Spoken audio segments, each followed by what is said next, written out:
Now, until recently, you've been able to get electric compact cars, electric luxury cars, sometimes even electric hypercars and sports cars, but we have not been overburdened with electric SUVs. And yet now, all of a sudden, there are 4. You can have a Jaguar I-Pace, a Tesla Model X, a Mercedes EQC, or there's this, it's the Audi e-tron. I don't know about you, I think it's quite a good looking thing. Like SUVs, it has quite a tall roofline, although it is relatively lowish to the ground still. But like the best SUVs, it is four-wheel drive. Now, Volkswagen Group, of which Audi is a part, does have its own, will have its own exclusive electric architecture, but this car is not on it.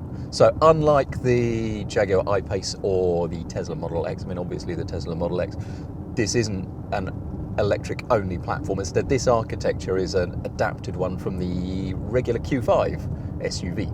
At the front is one electric motor making 181 horsepower. At the rear is another with 221 horsepower. Together they make 400 horsepower plus and 487 pounds-foot of torque if you select boost mode. In that case, the e-tron will hit 62 miles an hour in 5.7 seconds, which is almost as fast as a Honda Civic Type R. Which is good going given the e-tron's weight, because bear in mind that beneath me is a 95 kilowatt hour battery. Now, the fact that it's mounted low does help reduce the car's centre of gravity, centre of mass. The problem is it weighs some 700 kilos, which contributes quite a lot then to this car's overall mass of 2,490 kilos. This is a 2.5 ton car. So instead of driving the Audi fast, it is easier, better, more satisfying, I think, to sit back, relax and enjoy what is quite a good executive car cabin, and be in no doubt that from £70,000 plus, the e-tron is an executive car, but its interior is up to it. Fit and finish is really good. I mean, Audi makes good cabins. It's just something it does well. I would prefer more hard buttons, so the heating, ventilation and stuff is on a lower touchscreen, but at least it's always in the same place and you get a little wrist pad to rest your arm on. The upper touchscreen means that you don't have to take your eye quite so far off the road as you used to, but I just miss slightly the old Audi MMI controller. But in the absence of outright dynamics and with this nice interior, it is easier to sit back, relax and just listen to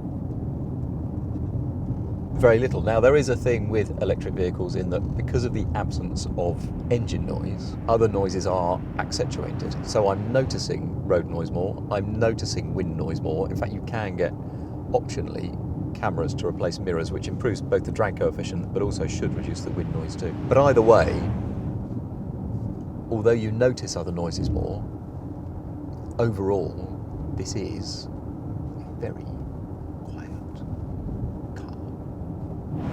Now, the official range, according to the latest European drive cycle, is something like 245 miles or thereabouts, which is a little bit less than is claimed on the Jaguar I-Pace. But in our experience, the kind of range is 200 and a bit, 200, just over 200, in either of them actually, in normal everyday driving. The Audi can be charged on a 150 kilowatt fast charger, in which case you can get 80% of the juice into it in 30 minutes. On a 7 kilowatt charger that's more typical in a UK home, it'll take a rather more leisurely 13 hours from flat. But that is not how people drive these cars.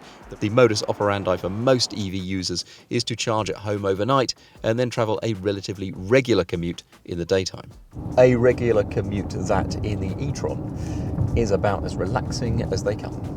If you enjoyed this video, please don't forget to like, subscribe, and if you click the little bell icon for post notifications, you'll never miss another Autocar video.